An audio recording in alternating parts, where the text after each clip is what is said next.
1번으로 넘어갈 텐데요.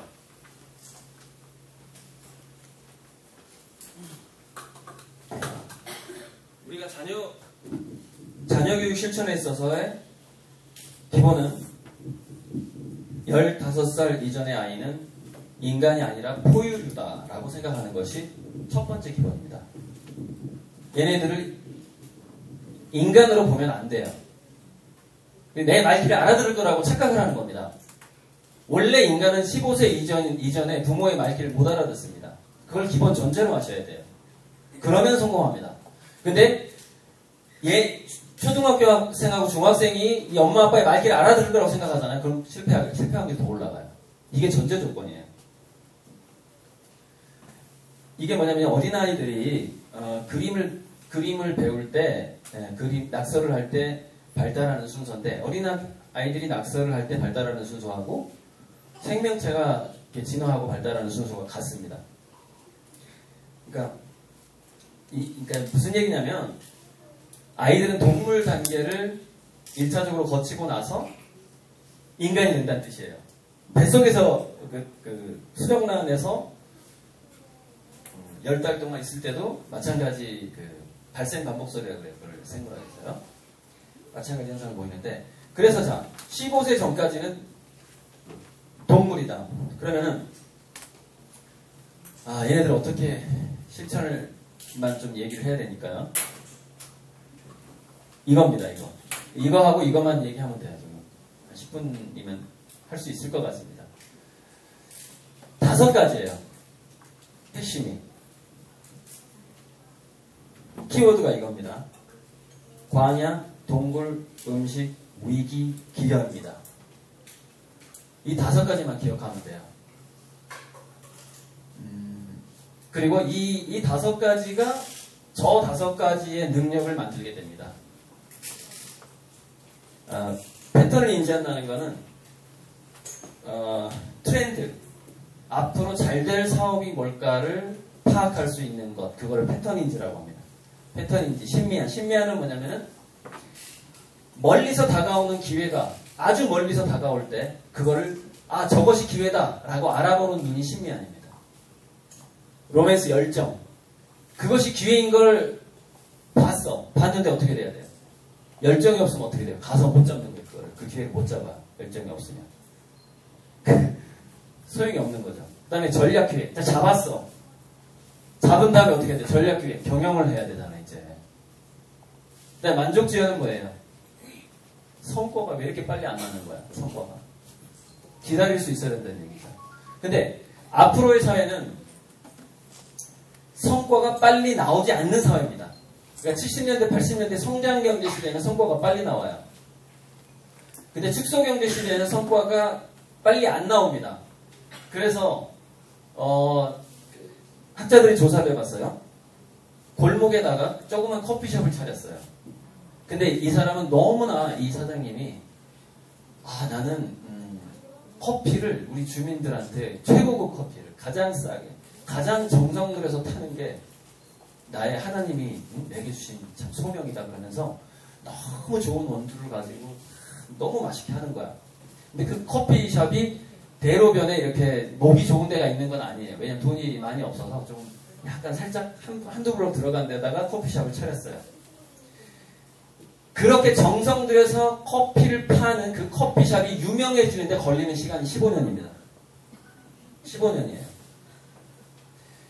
이게 뭐냐면 스펙이 아니라 스펙이 성공하는 데는 좀 짧게 걸리잖아요. 그러니까 얘가 뭐 스카이대학 나오고 아버지가 누구고 이렇게 배경이 너무 좋아. 그럼 바로 발탁된다거나 이렇게 밀어 넣어버릴 수 있잖아요. 부모가. 우리 자식 그냥 취직시켜 이렇게 할 수 있잖아요. 그게 스펙이에요.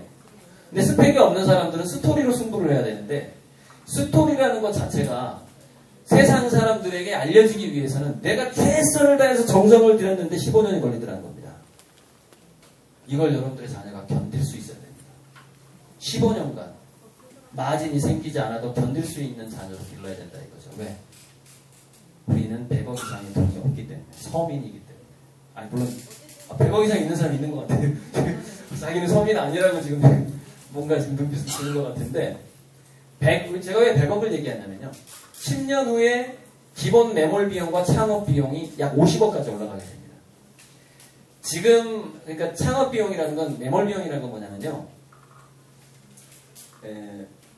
그 정도의 돈을 투자해야만이 그 사업이 시작될 수가 있고 또 대중들한테 저런 가게가 생겼구나 또 저런 회사가 생겼구나 라는 걸 알릴 수 있는 비용이 매몰 비용이에요.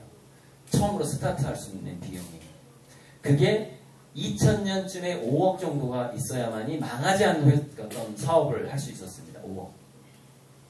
2000년이에요. 2010년쯤 되면 5억으로 좀 부족합니다. 2020년쯤 되면 제 예상으로 그 비용이 50억으로 올라가게 됩니다. 왜 그럴까요?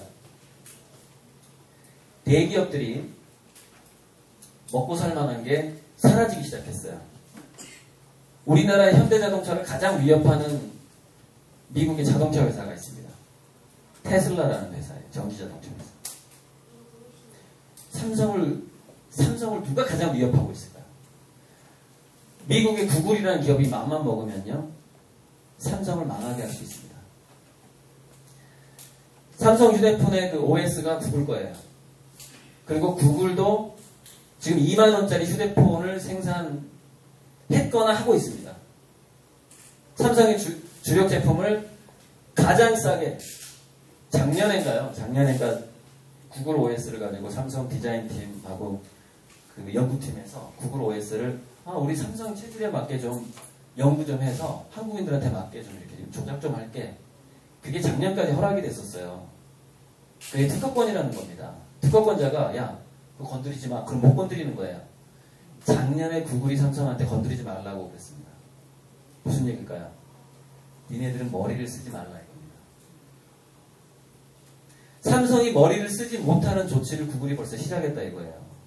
니네들은 머리가 되지 마. 몸통만 돼. 이렇게 하청업자만 하란 말이야. 이런 뜻입니다. 그게. 작년 신문에 나왔던 그게. 그러니까 이런 현상까지 다 포함해서 여러분의 자녀가 실업자가 될 확률이 많이 올라간다는 거예요. 15년 후에는. 그런 우리나라의 대기업 위기까지 다 포함을 해서. 그러니까 대기업이 위험해졌어요. 그러면은 새로운 신사업을 해야 되겠죠. 그럼 신사업 할 때 돈이 많이 들겠죠. 그죠? 우리나라 국내 대기업이 어디서 그 돈을 모을까요? 국내에서 모으는 게 쉽겠죠. 미국보다, 유럽보다, 그죠? 선진국보다. 아니면 저기 후진국, 저기 동남아시아나 아프리카, 그죠? 국내에서 대기업이 어떻게 우리 주머니에서 돈을 빼갈 수 있을까요? 모든 사람이 그 돈을 쓰지 않으면 안 될 사업에 들어갈 수밖에 없는 겁니다. 그래서 대기업이 빵을 굽고 식당을 차리게 되는 겁니다. 그래서 중산층들이 하던 그 업종을 대기업이 들어오게 되기 때문에 우리나라의 자영업자는 계속 망할 수밖에 없는 겁니다. 앞으로. 우리나라의 대기업이 해외의 대기업과 도전할 만큼 자금력이 약해요. 어떻게든 지금 생존을 해가지고 이 다음에 뭐 할까 이러고 있단 말이에요. 근데 직원들 월급은 줘야 되겠죠. 그죠? 돈은 수입은 있어야 될 거 아니에요. 그죠? 근데 휴대폰이 잘 안 팔려. 그럼 뭐 할까요? 먹는 장사라도 해서 돈을 마련해야 될 거 아닙니까? 그래서 중소기업의 업종에 대기업이 뛰어드는 겁니다. 생존투쟁이에요. 생존투쟁. 그 사람들은 욕할 거 없어요. 자기들도 망하기 싫으니까 그렇게 하는 거니까. 욕할 거 없어요. 우리는 우리 자식들을 제대로 교육시키면서 실천을 얘기해야 되는데, 자, 그래서 이거 설명하면 됩니다. 광해라는 건 뭐냐면, 유치원생의 경우, 넓은 공간에서 뛸 수 있을 때 지능과 창의성이 더 올라가더라 이거예요. 근데 우리 아파트 환경에서 뛰지 마 하잖아요. 그죠? 어떻게 하면 될까요? 마당에 있는 변두리나, 여러분의 자녀가 아직 8살이 안 됐고 지금 한 4, 5세경이다. 뛸 수 있는 집으로 이사를 가야죠, 당연히. 좀 불편하더라도, 출퇴근이 불편하더라도, 엄마, 아빠가. 왜 그럴까요? 지하자원하고 드넓은 땅이 없는 사람은요, 자기가 희망을 걸 수 있는 게 딱 유일한 어떤 그 자원이 있습니다. 그게 자기 자식의 두뇌예요. 자기 자식의 두뇌밖에 없어요, 성인은요. 그게 희망이거든요. 우리가 밖에 나가서 일을 해서 맞벌이를 해서 물론 돈을 벌어야 됩니다. 왜 우리가 맞벌이를 해서 돈을 벌어야 될까요? 엄마의 두뇌가 뭔가에 몰입해 있을 때 자녀의 두뇌도 그 뭔가에 몰입한다라는 법칙 때문에 그렇습니다. 엄마 자신이 그래서 남편이 그 집사람이 그 아내가 벌어온 돈에만 의지한다. 또는 남편이 벌어온 돈에만 그 엄마가 의지한다. 그건 뭐예요? 첫째, 자존감이 낮아집니다. 그리고 자기가 평소에 집중하는 일이 사라지게 됩니다. 그럼 어떻게 돼요? 바로 그거를 자식이 그대로 두뇌 상태가 그렇게 되는 겁니다. 그러니까 희망이 더 사라지는 것이죠. 엄마들이 더 분발해야 되고 정신 차려야 되고 누구한테 의지하면 안 돼요. 내 팔자라니 생각하고 자기가 뭔가를 열심히 해야 됩니다. 엄마가. 우리 어머니처럼. 우리 어머니는 73세까지 홍대 전철역 옆에 건물 청소를 했어요. 제가 고등학교 다닐 때 방배역에서 지하철 청소를 했습니다. 지하철 계단 청소. 제가 학교 다닐 때 계속 어머니가 청소하는 거 보면서 다녔어요. 식당에서 한 20년 일했습니다. 왜? 초등학교도 안 나왔거든요. 우리 어머니는. 근데 제가 우리 어머니한테 배운 게 있어요. 제가 초등학교 때 우리 어머니가 뭐 했냐면 건축노동을 했습니다. 벽돌을 날랐어요. 단독주택 필지 벽돌을 날랐어요. 근데 제가 그 어머니가 그 벽돌을 나르는 현장에 간다거나 그 방배역에서 지하철 청소할 때 제가 그 옆에 지나갈 때 웃지 않는 표정을 단 한 번도 본 적이 없습니다. 우리 어머니 이상하게 항상 웃으면서 일을 해요. 근데 모르겠어요. 내가 온다는 걸 알고 그랬는지도 몰라요. 근데 아무리 힘들고 아무리 땀방울 흘려도 표정이 밝고 항상 웃었어요. 저한테. 그래서 나는요. 벽돌 나르는 일이 되게 재밌는 일인 줄 알았습니다. 그 당시에. 초등학교 때. 나중에 직접 그 노동을 해보니까요. 재밌는 일이 아니더라고요. 제가 대학교 이제 알바를 그 건축 노동을 했었거든요. 자, 광야고요. 동굴이라는 건 뭐냐면 그 아이만이 아주 오랫동안 타인의 간섭을 받지 않고 상상할 수 있는 공간이 15세 이전에는 있어야 돼요. 그게 텐트든 다락방이든. 그래서 무슨 얘기냐면 엄마의 감시를 간섭을 받지 않고 감시를 피해서 자기만의 상상을 할 수 있는 아주 자기 상상에 깊이 빠질 수 있는. 근데 거기에는 스마트폰 게임을 못하도록 좀 계약을 해야 됩니다. 그 방에 들어갈 때는 폰을 놓고 들어가요. 이렇게 해야 돼요. 지금은. 옛날에는 그게 없을 때 참 좋았는데 그게 동굴입니다. 그런 상상의 혼자만의 시간, 혼자만의 공간이 있을 때 아이들은 깊이 있는 창의성이 생긴다 이거죠. 넓은 공간에서 뛰어놀기, 넓은 공간에서 다양한 놀이를 할 때 넓은 창의성이 생긴다 이겁니다. 음식에 대한 갈망 굉장히 중요한데 이건 뭐냐면 15세 이전에 그 아이가 배고픈 상태에서 음식을 먹을 때까지 걸리는 시간이 있잖아요. 이게 짧을수록 열정이 줄어듭니다. 그러니까 이런 겁니다. 음식에 대해서 그 전업주부가 하루 세 끼를 꼬박꼬박 먹였고 밥대를 절대 넘기지 않았고 자기 자식을 키울 때 그리고 용돈을 충분히 주면서 배고프면 나가서 언제든지 너 배고프지 말고 사 먹어 라고 용돈을 줬어요. 그러면 여러 가지가 사라집니다. 인내심, 창의성, 그 다음에 현실감각, 미래 예측 능력 여러 가지가 사라져요. 근데 왜 서민층의 부모들은 자기 자식 굶기는 걸 그렇게 싫어할까요? 자기가 과거에 굶었기 때문입니다. 근데 이게 엄청난 함정이에요. 15세 이전의 아이들은요. 간헐적인 단식을 해야 되고 먹을 것이 빨리 자기 입으로 도달하면 안 됩니다. 이런 식으로 아이를 많이 떠먹이잖아요. 떠먹이면 그 어린애의 머릿속에는 뭐가 각인이 되냐면 노력하지 않아도 성과는 오는 거야. 이게 각인이 됩니다. 어렸을 때 아이가 손으로 뭔가를 집어먹게 해야 돼요. 아, 내가 노력을 하니까 배가 부르는구나 이걸 느끼게 해야 된다는 것이죠. 애들을 반드시 요리에 참여시켜야 돼요. 그리고 애가 5살만 넘었고 또 초등학생이 됐다. 그럼 자기 동생들 밥을 해먹이도록 해야 됩니다. 그러면 그 애는 여러 가지 창의성이 좋아지고 인내심이 좋아지고 책임감. 그게 뭐냐면 기여라는 거예요. 기여. 자, 위기는 뭐예요? 위기는 이런 겁니다. 인간이 그 두뇌를 아주 효율적으로 돌리려면은 두 가지가 있어야 되는데, 그 긍정적인 기대감하고, 기대감이 있으면 또 잘 돌아가요. 근데 또 하나가 있어야 돼요. 근데 이게 혹시 안 될지도 몰라. 또는 아니야. 나보다 더 잘하는 놈이 있네. 이 경쟁, 또 위기, 약간 긴장감이 있어야 돼요. 그때 이제 더 집중하게 되거든요. 근데 인간에게 이 위기의식이 없으면 되게 재밌는 게 뭐냐면 두뇌에서 기억물질이 나오질 않아요. 기억물질이. 위기의식이 없는 애는 책을 봐도 머릿속에 기억이 되질 않습니다. 근데 위기의식은 두 가지에서 생겨요. 모든 동물은, 인간도 마찬가지입니다. 모든 동물에게 닥치는 위기는 딱 두 가지입니다. 뭐냐면은 혹시 굶을까봐 걱정해요. 배고픈 게 고통스러워요. 더 살고 싶으니까. 또 하나, 누가 나를 잡아먹지 않을까 걱정을 합니다. 그게 위기예요. 뭐냐면은 먹잇감의 위기와 생존의 위기를 동물들은 느끼면서 두뇌를 발달시켜 왔어요. 근데 인간도 마찬가지입니다. 인간이 저게 없으면은 기억이 되질 않는데, 그래서 이겁니다.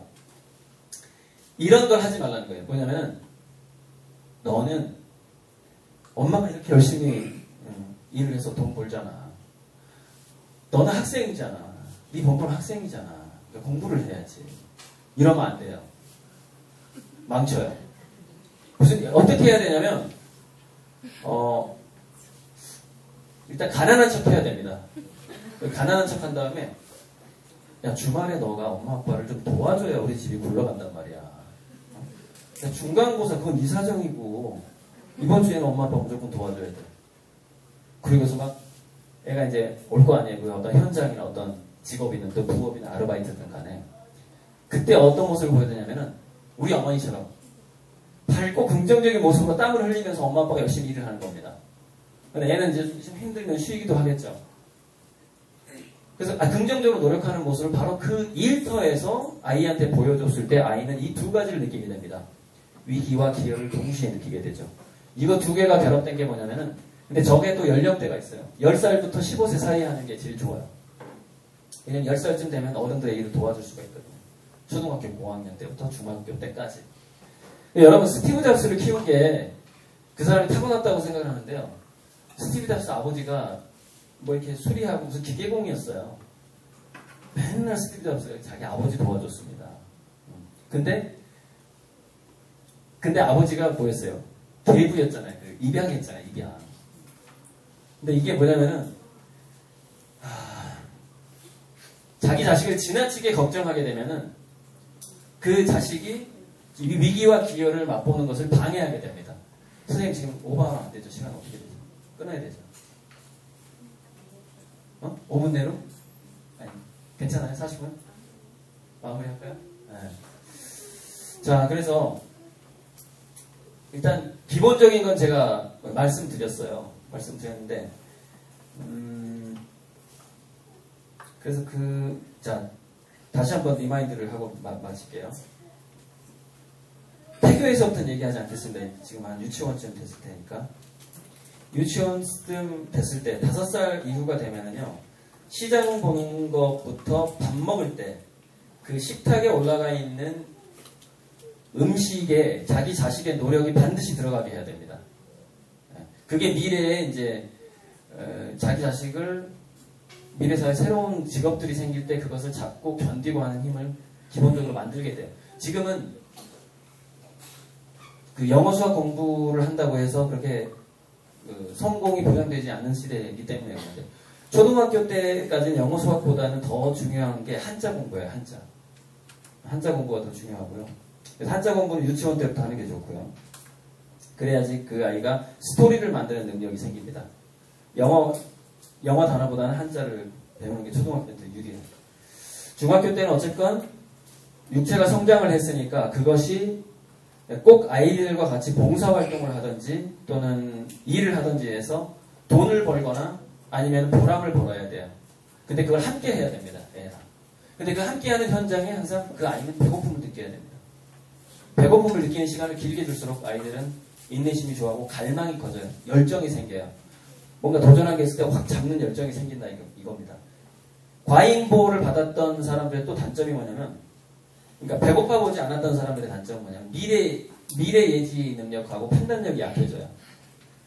자기가 직접 현장에서 뭔가 실수의 경험을 직접 할 때마다 인간은 두뇌 속에서 미래 예측 능력이 훨씬 정확해집니다. 근데 미래는 공무원이 된다거나 취업을 하는 사회가 아니라 그랬죠.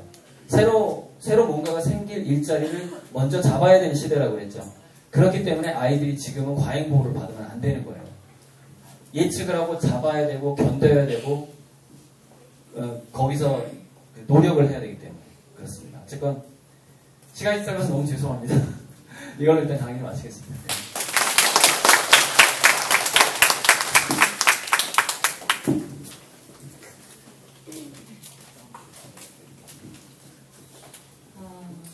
그 21세기의 문맹인은 글을 읽지 못하고 글을 쓰지 못하는 사람이 아니라 끊임없이 재학습하지 않은 사람을 21세기의 문맹인이라고 얘기합니다. 오늘 교육을 통해서 사실 우리가 경험하지 않은 미래를 예측할 수가 없어요. 그래서 미래를 예측하는 것이 아니라 만들어가는 것이다라고 하는 것을 기억하셨으면 좋겠고요.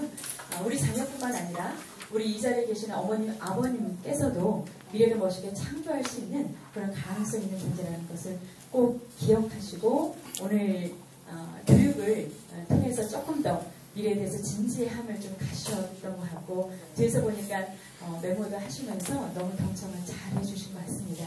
오늘 교육 때 활용됐던 PPT 자료는 공유하도록 하겠습니다, 선생님. 예, 그래서 드림스타트 카페 또 홈페이지에 올릴 수 있으면 또 올리고요. 또 이해미제 개발원에도 동시에 카페에 오늘 활용했던 자료들을 또 올리도록 할 테니까요. 다운받으셔서 또 미래를 설계하는데 자녀를 이해하는데 도움이 되셨으면 바람이 같습니다. 우리 미리 배부된 그 설문지의 마무리를 좀 해주시고요. 나가실 때 제출해 주시면 되겠습니다. 그리고 나가시기 전에 우리가 여기서 우리 강사님 모시고 전체